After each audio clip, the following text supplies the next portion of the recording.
what are they setting us up for here? When the Vatican's saying that the extraterrestrials are beyond us, that they don't even suffer original sin like us poor lowly earthlings, we got to start to question. And when it's coming from another Jesuit priest, Oh, that's interesting. And again, I mean, I guess it is a matter of interpretation upon what it is. In the Bible, we can think about, the seraphim or the cherubim or the Rephaim or whoever, want to call it, and then the descendants of that potentially connecting with the Nephilim, of course. But again, it's all the perspective and how they choose to spin it at this time. They know that the alien question is kind of hip and in, as it were. So to twist their own theology towards this direction, or again, this might have been the case all along. We don't know that, but it's definitely an interesting perspective, that's for sure.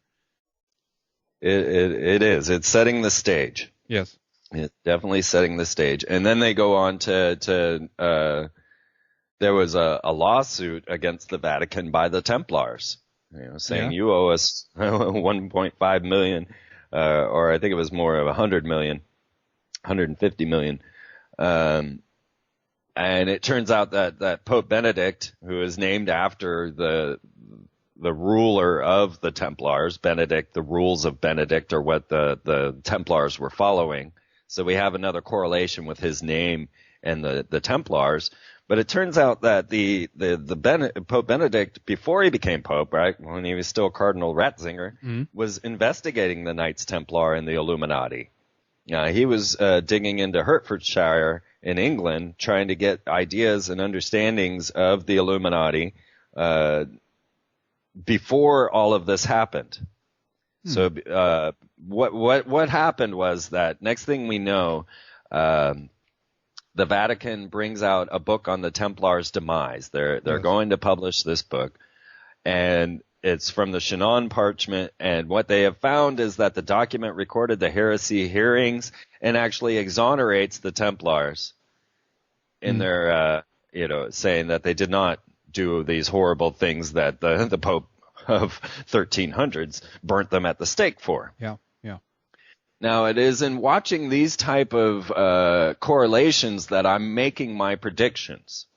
So as I'm watching this concept of the Templars and them being exonerated and the ideas of what's going on, I use these type of signposts to make my predictions. And so I knew that 1013 was going to be a large date in our in this symbolism.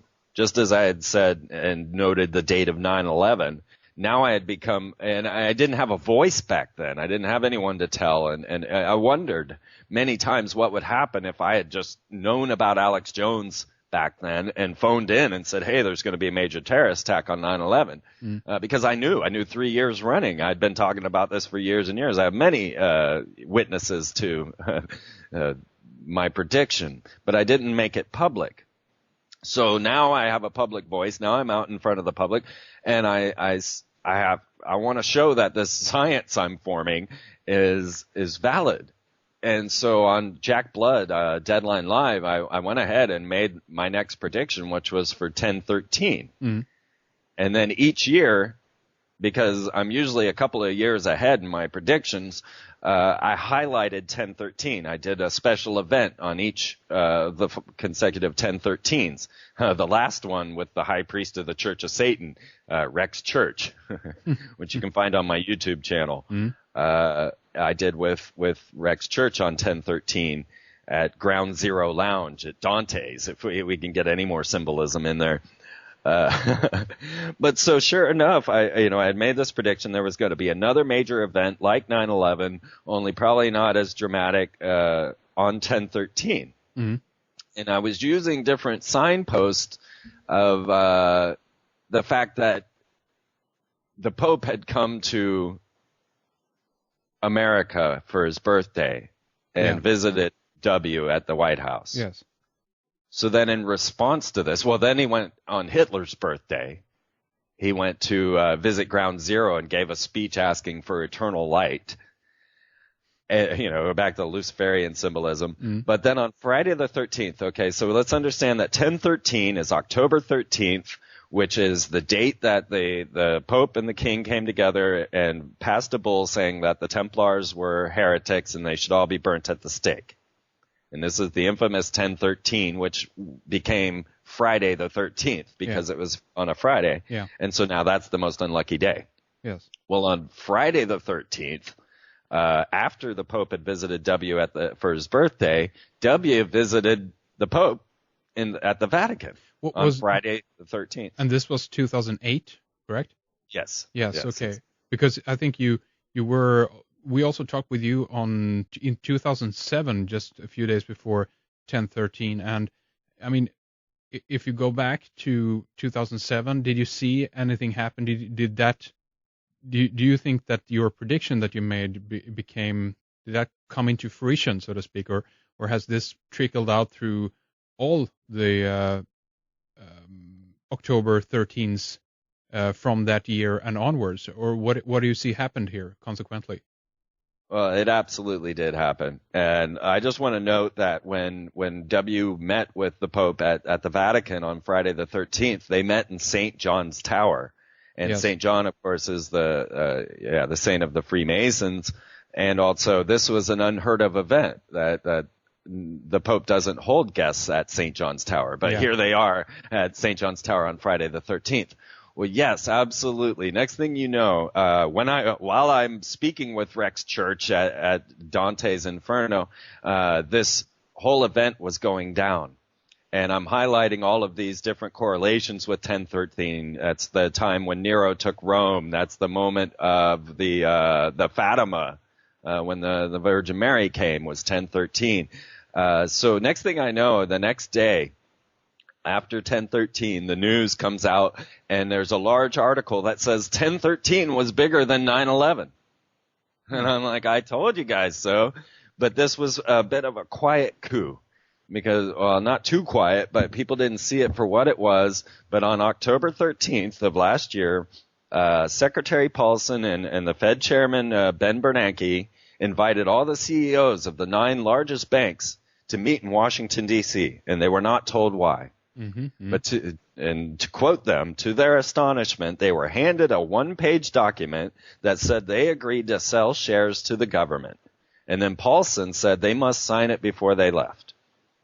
Now, this was a coup that happened on 1013, as I predicted, and the news is even calling it bigger than 9/11. But no one really noticed because it was such a quiet takeover. But this is the moment that the international banksters took over the 9 banks in America, the 9 main. And so, and do you think that laid the groundwork for what we've seen here in the recent couple of months? Yes, exactly. This was the beginning of all of that. And it happened just as I had predicted on 1013, because I'm watching the occult dates, I'm watching the Templar connections, I'm watching these little signposts. Yes. And I do have a new prediction coming from all of this. Okay. So, it was curious, though, because Paulson had been completely against this signing of this bill, and then suddenly on 1013, he just comes out and says, okay, you guys have to sign this. Mm-hmm. So it's curious. I wonder, which priestcraft went into there and told Paulson that he was going to have to force this on the state. So using this same type of process, I'm looking at the situation today, and one of the main dates with the Templar organization is the 4th of July. Mm-hmm. Now, many people correlate the 4th of July with American independence, or even now with extraterrestrials invading, with ID4. Yes. What we have now is Barack Obama working to push Israel's borders back to pre-1967 dates. Mm-hmm. And as I've been highlighting for some time now, this idea of the Temple Mount, of course, is very important to the Templars, very important to the symbolism, and whatever it is the Templars found under that mount is very curious. That's a piece of the puzzle that would really help us pull this together. Mm. But none of us really know what the Templars found under there. All we know is after these 9 knights went under, they suddenly became the richest, most powerful organization in the world. Pretty much, yeah. So what I'm looking at now is as they're pushing these borders back for Israel, I believe they're going to take the Temple Mount back. I believe it's going to be dated to this same timeline as when the Templars lost Jerusalem, which was July 4th, I believe it was 1187. They lost the Temple Mount on the 4th of July. Really? I didn't know that. That's interesting. Okay. Okay. And also this new Freedom Tower that replaced the Twin Towers, its cornerstone is dated to the 4th of July. And which year? This year? Or has it the cornerstone? Yeah, has it all been laid for the Freedom Tower? The cornerstone has been laid. I did have that note with me, but then my computer crashed and I don't have it up anymore. Ah, okay. But yes, the cornerstone was laid. The masons all came in. They were talking about how these masons had to travel all these large distances to get there and put on this celebration and ceremony. And of course, if you're familiar with Freemasons, then you know that they cast corn, wine, and oil, and they call upon spirits and all of these things as they lay these cornerstones, just as George Washington laid the cornerstone on 1013 at the White House, right? Yeah. Yeah. So now we've got the cornerstone for the new Freedom Tower laid on July 4th, which is the date that the Templars lost the Temple Mount. And very interesting. I believe on the 4th of July, maybe this year, maybe next, like I say, I'm usually a few years ahead of my time. I think that we're going to see a Temple Mount takeover on the 4th of July. That's my next Illuminati watch date. Okay, well, that's interesting. I'm looking at here right now. New York lays cornerstone for Freedom Tower. This actually took place back in 2004. That's interesting. Yes, so it was a while back. While back, yeah, that's for sure.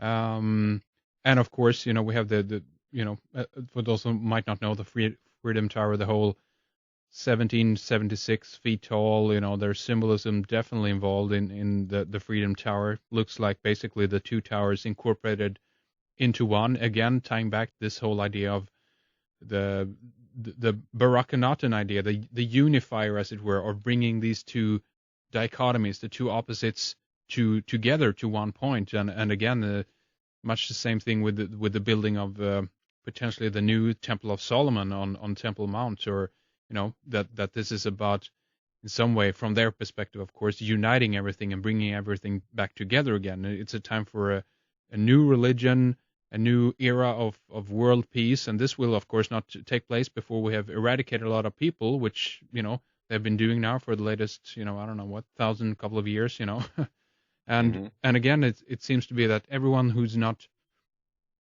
fitting into their idea of oneness and world peace, be that a people or a particular group or whatever it might be, the easiest way for them is just genocide. Get rid of them, and then after that point we can all unite in wondrous peace, and a new era will begin. It's really sickening, actually. It really is. It really is. And the one thing that I always keep in mind is this idea of our free will agreement.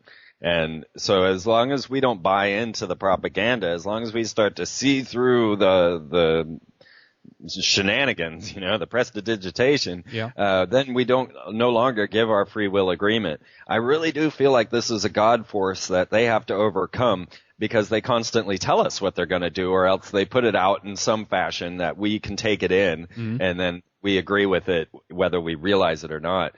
I mean, this is kind of pushing the boundaries of reality, but when you look at in 1996, when they made the new American dollar bills, and you could fold from the 5 to the 100 in the exact same fashion, and you got the Twin Towers. The 5 had the 2 towers, the 10 had the first strike, the 20 had the second strike and the Pentagon getting hit, the 50 had the towers fallen, and the 100 just a wisp of smoke. Now, I wonder if they're programming our holographic mind, because all of a sudden on that date, on 9/11, I had 3 people at my door, because like I was saying, I had predicted the event, asking me. I had a number of people at the door asking me how I knew, but 3 of them already had their bills folded like a little airplane showing the Twin Towers. Now, to me, this is beyond reason. Yeah.